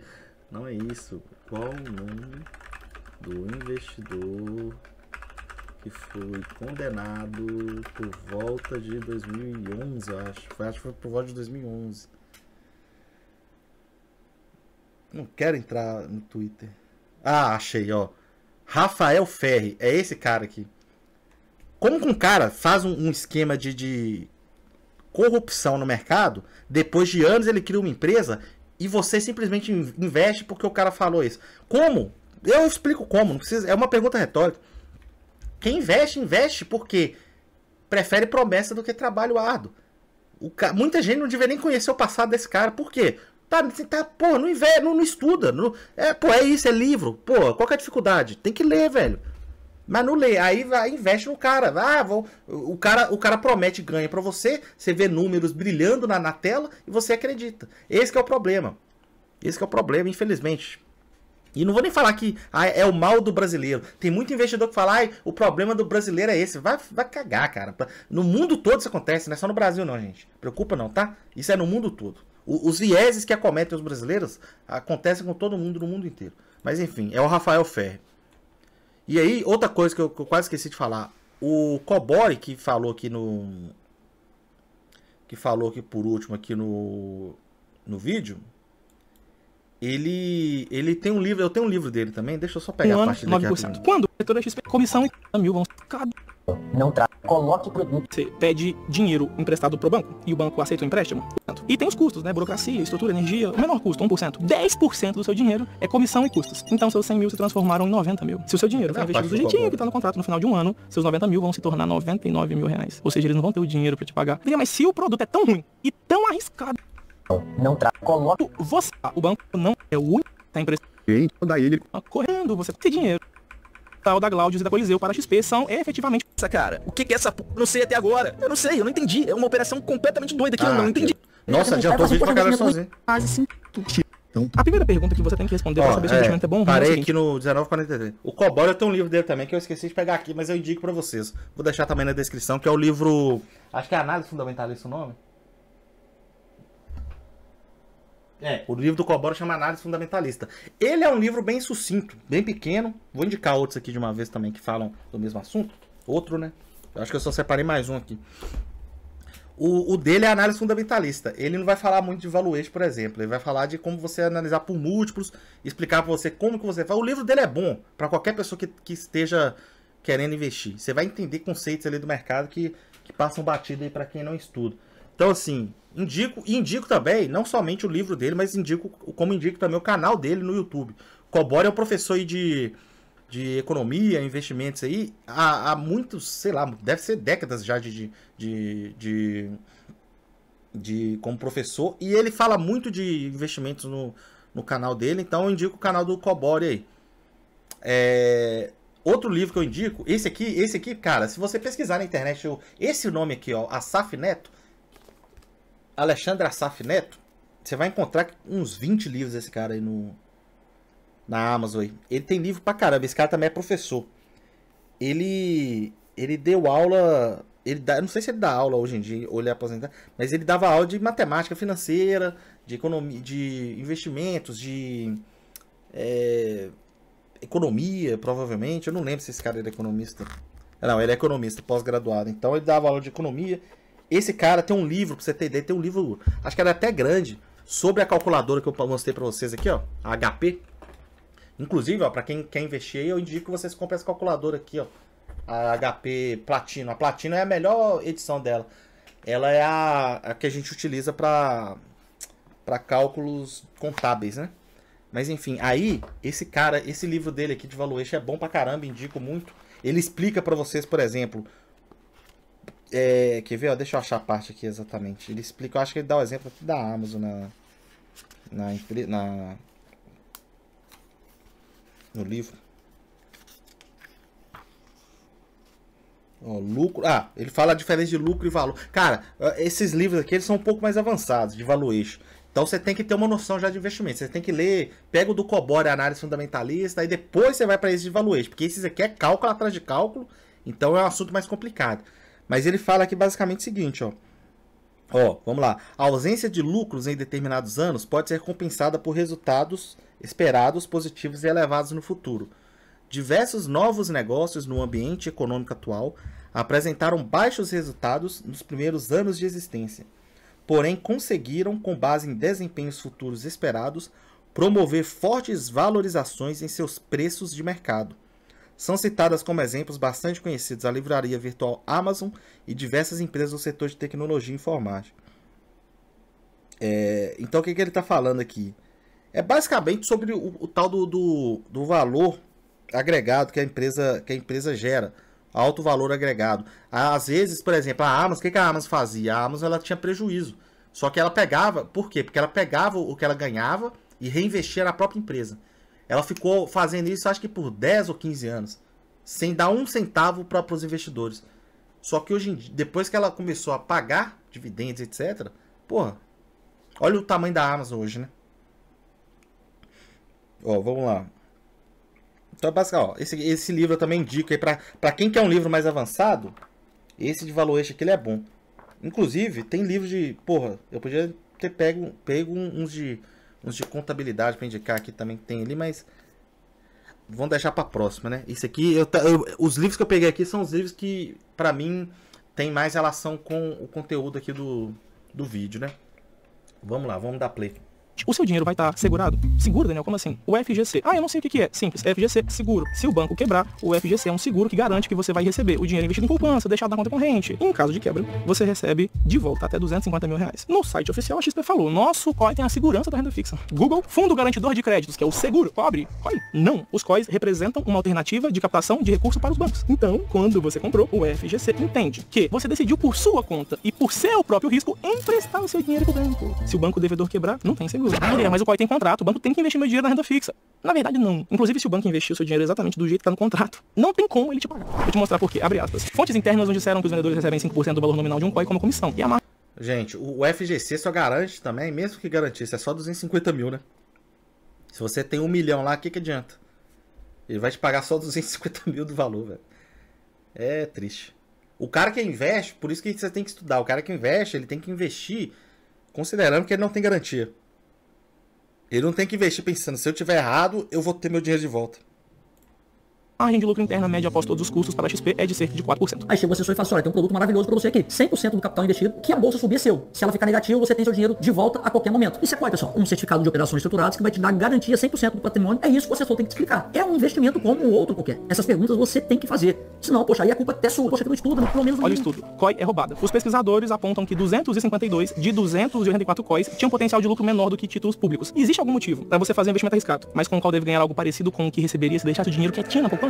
Que porra é essa, cara? O que é essa porra? Eu não sei até agora. Eu não sei, eu não entendi. É uma operação completamente doida que eu não entendi. Ele não é obrigado a saber. Ele tá pagando pra XP pra eles ofertarem bons produtos pra ele, só gerirem a carteira dele. Agora, o que eu não consigo entender é como uma empresa que trabalha com investimento, ela é gananciosa a ponto de passar os clientes pra trás pra ganhar mais dinheiro, porque uma hora você vai estourar. Cara, eu não entendo a surpresa. Não sei se o cara aqui tá surpreso com isso, porque isso é mais regra do que exceção no mercado. Isso que a XP faz é mais regra do que exceção. Não tô falando do mercado brasileiro, assim, não vou citar nomes também para não tomar processo, né? Mas, cara, é igual eu disse, peguem os livros e leiam as histórias do mercado financeiro para vocês verem que, por exemplo, nos Estados Unidos, isso a própria Robinhood que eu citei aqui agora, olha o nome da empresa que fez sacanagem com os clientes, Robinhood, cara. É isso é regra, gente, isso não é exceção. Podem pensar nisso aí para qualquer empresa, porra. Vou dar um exemplo para vocês aqui, não vou citar nomes, mas vou dar um exemplo para vocês. Em 2019, as corretoras, elas faziam lives no YouTube com pessoas fazendo day trade. Um deles vendia curso aí, prometendo ganhos de 200 mil no mês. No mês não, 200 mil no mês não. Era 90 mil no dia, na verdade, né? 90 mil no dia, 100 e poucos no dia. Eram uns vídeos, tipo assim, tem um que eu lembro até hoje. Um dos motivos de eu parar de vender curso na época foi isso. Mas teve um vídeo que foi assim, eu fui viajar 4 horas de dirigindo de carro. Aí, antes de eu sair, eu peguei o celular e investi num investimento qualquer aí. Quando eu cheguei lá, eu tinha ganhado 94 mil. As pessoas veem aquilo, aí você vai ver os comentários, um monte de gente pobre. Nossa, cara, eu vou fazer isso também, eu vou sair dessa vida, e que não sei o que. E o pior de tudo é que o cara falava assim, em live, eu nunca fui bom aluno, eu reprovei não sei quantas vezes. Olha a mensagem que você passa pro potencial cliente. Você vai ganhar muito dinheiro e você não precisa nem estudar para isso. Exatamente. E aí, muita gente entrava por isso. Eu tive aluno lá que entrou no meu curso também acreditando nesse tipo de discurso. Aí é isso, cara. Você pega, isso foi em 2019. O número de investidores milionários aumentou no Brasil muito nos últimos 6 anos aí. Será que tem algum dado sobre isso? E aí, outra coisa que aconteceu também é que essas corretoras indicavam esse tipo de pessoal. Por quê? Trazia muito dinheiro novo para a corretora. Um desses investidores aí, day traders, perdeu tanto dinheiro na corretora que a corretora até processou o cara, velho. Pois é, mas a corretora, até a época das vacas gordas, estava indicando isso aí pros clientes dela. Então você acha que corretora indicar merda para cliente, para ficar fazendo, para ficar vendo rotatividade de dinheiro, é exceção? É lógico que é a regra, pô. Eles ganham em cima disso. Eles ganham em cima de compra e venda. Eles ganham em cima de corretagem. Eles não querem que você invista numa ação e fique com a ação sentada em cima dela sem fazer porra nenhuma. Entendeu? Só que no caso da XP eu acho que o problema foi até pior, porque pelo que eu entendi, os caras compravam investimentos, eu não tenho certeza, mas pelo que eu entendi, eles investiam em alguma coisa E sem o cliente saber, eles tinham acesso à carteira do cara e ficavam comprando e vendendo sem o cliente pedir para fazer, entendeu? É tipo eu comprar uma ação numa corretora, a empresa pegar e ficar vendendo a ação e comprando, vendendo e comprando várias vezes no meu nome, como se fosse eu que estivesse fazendo isso. Era isso que a XP tá fazendo. Isso aí eu nunca tinha visto. E se for isso mesmo que a XP fez, é uma puta sacanagem, velho.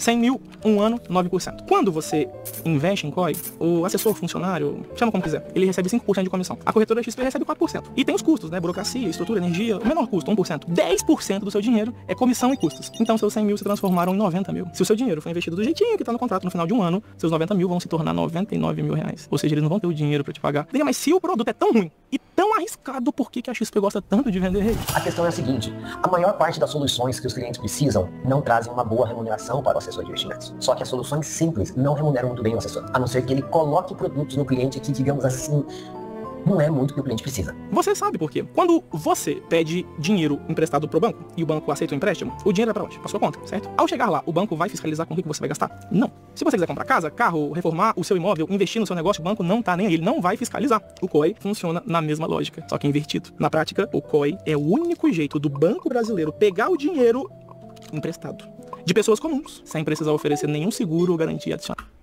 Aí, ó, pessoal, por isso que eu falo que vocês têm que estudar para saber que isso já aconteceu no passado. No Brasil eu não sei, mas eu sei que já aconteceu em outros países aí. No Brasil provavelmente já aconteceu essa mesma merda, que é banco pegar dinheiro de cliente e fazer patifaria com ele. Na crise de 2008, o que você acha que os bancos fizeram? Na verdade, antes da crise, né? Ali por volta dos anos 98, 99, nos Estados Unidos, acho que o presidente era o Bill Clinton, né? Eu era novo pra caralho, só que eu vi vi um documentário sobre isso que eu esqueci o nome agora. Se eu lembrar, eu indico aqui na descrição.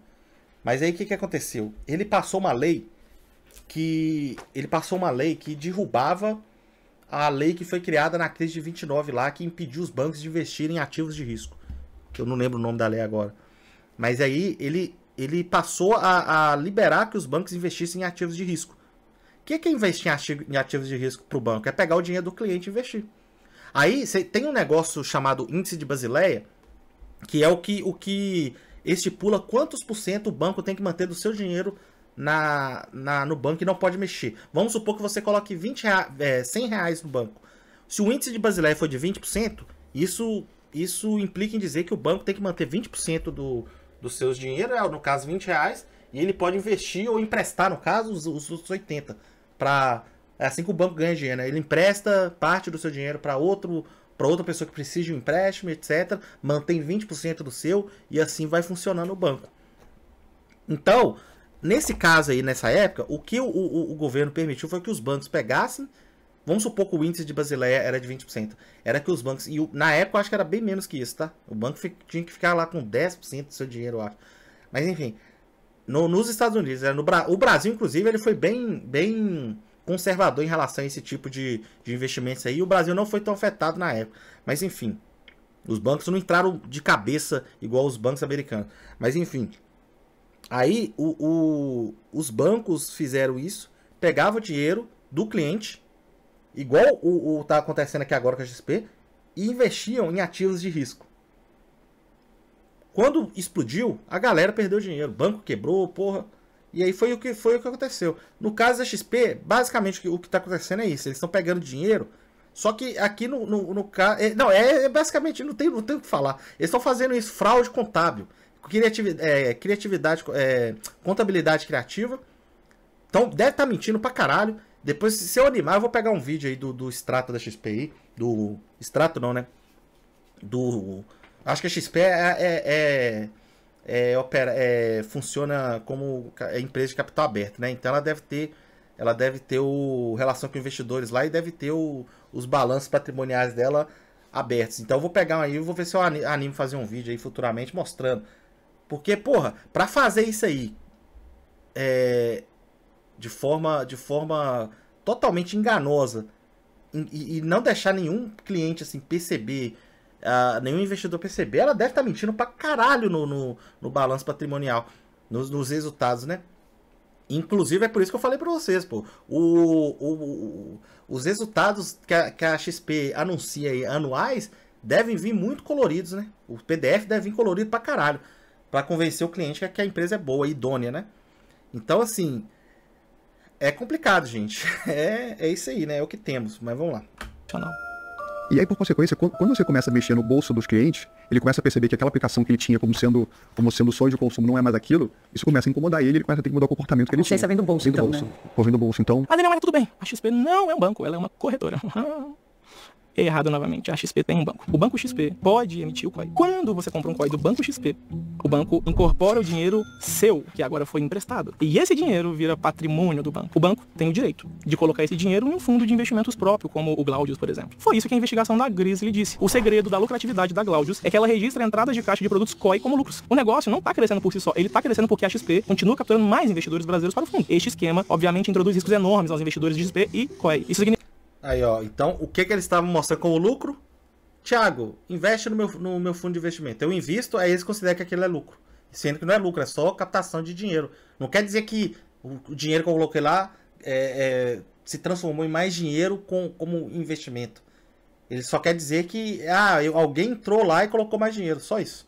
Pirâmide funciona desse jeito. Significa que as enormes saídas de capital da Glaudius e da Coliseu para a XP são efetivamente provenientes de investimento de clientes e não de lucros operacionais ou ganhos comerciais. A XP retirou valor equivalente a 27 bilhões,66 reais do Glaudius de 2020 a 2024 e do Coliseu de 2021 a 2024. Durante esse período, o lucro líquido corporativo da XP foi de apenas 17,52 bilhões. Sem receber dinheiro desses dois fundos, a XP teria um lucro líquido acumulado negativo nos últimos anos. Aí depois de tudo isso, Daniel, eu entendi o seguinte: a XP tá ou não fazendo alguma coisa errada? Fato número 1, a Grizzly não conseguiu provar que a XP é um esquema de pirâmide, tá? Fato número 2, a Grizzly conseguiu trazer à tona um monte de problemas grandes que estavam debaixo do tapete. Tá, Procurada por Metrópolis, a XP Investimentos afirmou, por meio de nota, que segue rigorosamente a regulação e preza pela absoluta transparência nas condições e prazos dos seus produtos de investimentos. A matéria acusa os assessores de investimentos de terem oferecido... Por ter o controle, tem que ter movimentações excessivas e comissões excessivas. Isso aconteceu no caso do músico Célio. O músico? Ó, deixa eu ler outra parte de um livro aqui que também que serve de indicação para vocês. Ó, vamos lá. Esse livro, nessa parte aqui, ele tá citando o autor daquele livro Rápido e Devagar que eu já citei aqui outras vezes no canal. Esse livro aqui é o Iludidos pelo Acaso, do Nassim Taleb, que é o autor do Lógica do Cisne Negro. Iludidos pelo Acaso. Esse livro também é bom pra caramba. Fala sobre como muitas vezes a gente... obras do acaso trazem resultados, só que as pessoas acreditam que os resultados foram por algo racional, sabe? Algo assim, sei lá, não sorte, não acaso. Foi algo totalmente pensado, algo totalmente racional e previsível, sendo que é só puramente o acaso. Tem outro livro que eu não tenho aqui, eu tenho eles em edição do e-book no Kindle, que é o livro O Andar do Bêbado, que também traz muito esse assunto de pessoas que são iludidas pelo acaso, como o acaso determina e influencia nossas vidas. Se Deus quiser, esse ano eu ainda trago eu começo a falar de livros aqui nesse canal com mais frequência aí. Mas aí ele fala o seguinte, ó: os psicólogos Daniel Kahneman e Amos Tversky concluíram isso há décadas. Vamos lá. Cadê, ó? Em uma experiência agora famosa, Kahneman e Tversky descobriram que a maioria das pessoas trabalham com previsão do tempo ou não. Mesmo as pessoas que trabalham com previsão do tempo acreditam que uma enchente fatal que leva a milhares de mortes causada por um terremoto na Califórnia é mais provável que uma enchente fatal que leva a milhares de mortes que ocorre em algum lugar da América do Norte, que por acaso inclui a Califórnia. Agora, eles acreditam então que a probabilidade de ocorrer uma enchente fatal na Califórnia é maior do que a probabilidade de ocorrer uma enchente fatal em qualquer lugar dos Estados Unidos. Faz sentido? Não. Por quê? Porque a chance de ocorrer, vamos supor, a chance de ocorrer uma enchente fatal nos Estados Unidos é de 100%. Não, deixa eu explicar de outra forma. Suponha que ocorreu uma enchente fatal nos Estados Unidos esse ano. Se eu te perguntar assim, ó, Thiago, ouvinte, a chance dela ter ocorrido nos Estados Unidos é de quantos por cento? Você vai responder que é de 100%, né? Porque eu falei que ocorreu nos Estados Unidos. Agora, e se eu te perguntar, a chance de ter acontecido na Califórnia é de quanto? Tem como você falar que é de 100%? Não. Por quê? Você tem que adivinhar qual estado que é. Pra você chutar, a probabilidade de ter acontecido na Califórnia, você teria que pegar os 100% e dividir pelo número de estados americanos. Acho que é 50, né? Então a chance de ocorrer, supondo que seja 50, a chance de ocorrer em cada estado é de 2%, certo? Ou seja, a chance de ter ocorrido na Califórnia é só de 2%, analisando a probabilidade. A probabilidade não aumenta porque é a Califórnia, porque na Califórnia tem muita enchente fatal. Da mesma forma que se você jogar uma moeda para cima 10 vezes, ela der cara 9, nada indica que da 10ª vez a chance de dar cara é maior. Nada indica. A chance é de 50% sempre. Por quê? Só tem dois lados. É sempre 50%. Da mesma forma que, dividindo pelos estados, a chance de ser na Califórnia é de 2%. Então, não tem como você falar que a probabilidade de uma enchente acontecer na Califórnia é maior do que a probabilidade dela acontecer nos Estados Unidos. Porque os Estados Unidos é 100% do total. Ué. Ele é o total. Califórnia é só uma parte do total, entendeu? Mas aí, quando você faz uma pergunta dessa, igual os caras fizeram com experimentos e etc., lá nos Estados Unidos, o Daniel Kahneman ganhou o Nobel também por causa disso, ele percebe que as pessoas não respondem baseado na realidade, na racionalidade. Elas respondem baseado no que elas conseguem puxar da memória. E o que elas conseguem puxar da memória é a Califórnia tendo enchentes fatais. E aí, isso nubla. Não sei se nubla, existe a palavra nubla, né, em português. Isso nubla o raciocínio da pessoa e a pessoa vai e tende a responder errado por causa disso. Ela responde mais baseada na intuição do que na razão. E esse livro também fala muito disso, Iludidos pelo Acaso. Outro livro que eu indico aí, ó, para qualquer pessoa que tenha interesse em investimentos. O Nassim Taleb, inclusive, ele era investidor antes dele se aposentar. Célio Carvalho afirma no processo ali na justiça que, seguindo orientações da XP, ele foi conduzido a oferecer todo o seu patrimônio em garantia de operações no mercado financeiro. Ele disse que o valor das operações alavancadas feitas pelo assessor chegou a 1,1 bilhão, o equivalente a 56 vezes o patrimônio dele, que era em torno de 20 milhões. Foram 20 milhões de reais em comissões. O cara tem 20 milhões de reais de patrimônio, só de comissão. O assessor da XP ganhou 20 milhões. O patrimônio do cara inteiro só de comissão. Só que como esse crime churning é um crime financeiro, é uma coisa que não é conhecida pelos brasileiros, na hora de protocolar corretamente a ação judicial, poucas pessoas entendem sobre o assunto. O crime é o churning. Inclusive, eu encontrei até agora só um caso que a XP foi condenada a ter que ressarcir o cliente. Ó, eu vou parar o vídeo por aqui porque ficou longo. Vou só indicar mais um livro aqui e só falar da conclusão aqui que eu tive desse vídeo. O negócio é o seguinte, a XP, pelo que o cara fala que ela foi condenada só por um caso, em todos os casos que o cara mostra, dos clientes mostrando o que estava acontecendo na XP, o que a XP fez? Acusar o cliente de estar falando mentira. Juro pra vocês. E, no caso, a XP teve que pagar um caso só. Num caso específico, o cara provou que o assessor da XP tinha enganado ele. Aí a XP falou, não, o cliente está falando mentira. Mas caso o cliente esteja falando verdade, a empresa não pode ser responsabilizada pelo funcionário. A XP falou isso. E, gente, como a gente sabe que a gente vive no Brasil, eu não vou falar isso também, porque nos Estados Unidos acontece muitos casos aí de ninguém ser preso e não acontecer porra nenhuma. Mas nos Estados Unidos, pelo menos, quando acontece uma merda dessa, você vê casos de... Uns até vão pra cadeia, fica lá 1 ou 2 anos lá, e volta pra casa... Tem uns que se matam, cometem suicídio, igual aconteceu no caso da... Acho que foi na crise de 2008, alguém cometeu suicídio, enfim. Aqui no Brasil nunca vai acontecer nada, aqui Brasil é bagunça, gente. Brasil é político preso na presidência, gente. Brasil é essa bagunça, é o ri levar vantagem, pô. Então não vai acontecer porra nenhuma com ninguém. Mas aí é isso. O cara falou que a XP não tem culpa pelo que o funcionário fez. É isso, velho, é isso. Nós estamos no Brasil. E o último livro que eu queria indicar pra vocês é o Stocks for the Long Run. Esse livro aqui também existe em português, não sei o nome dele em português, porém. Eu acho que é Investir em Ações do Longo Prazo. Não, pera. Esse livro eu lembro que quando eu comprei em inglês, porque a versão em português dele, tinha um comentário lá da Amazon falando que a tradução dele tá péssima. Você tem, por exemplo, investimento, você tem um cálculo que a gente faz de análise fundamentalista, que é o PL, né? Preço sobre lucro. Pelo que eu vi do comentário do cara que comprou a versão traduzida, ele leu mais da metade do livro e devolveu para pegar a versão em inglês, porque ele falou que Até essa tradução estava errada. Os caras inverteram ela e colocou lucro sobre preço. Então, se você investe fazendo o cálculo ao contrário do que deveria ser, porra, seu resultado vai ser desastroso. Então, essa versão aqui eu indico que vocês comprem em inglês, tá? Não sabem inglês? Aprendam inglês. Tem um vídeo, inclusive, no meu canal ensinando a vocês aí como praticar a pronúncia, a conversação em inglês. Mas esse livro aqui, Stocks for the Long Run, é do Jeremy Siegel. Jeremy Siegel também, ó, vamos lá. Ele é professor de finanças, né, da Wharton School e University of Pennsylvania. O Wharton School, para quem não sabe, lá nos Estados Unidos, é tipo a Harvard das universidades de finança. É nesse nível aí. Esse cara é foda, esse livro aqui é foda pra caralho. Eu não lembro quem me indicou esse livro. Eu não lembro quem me indicou esse livro aqui.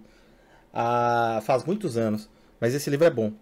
Esse livro aqui tem um capítulo dele, deixa eu ver qual que é. Que ele fala muito dos vieses mentais que acometem os investidores, que é basicamente todo aquele papo que eu falo do Daniel Kahneman, né? Deixa eu ver.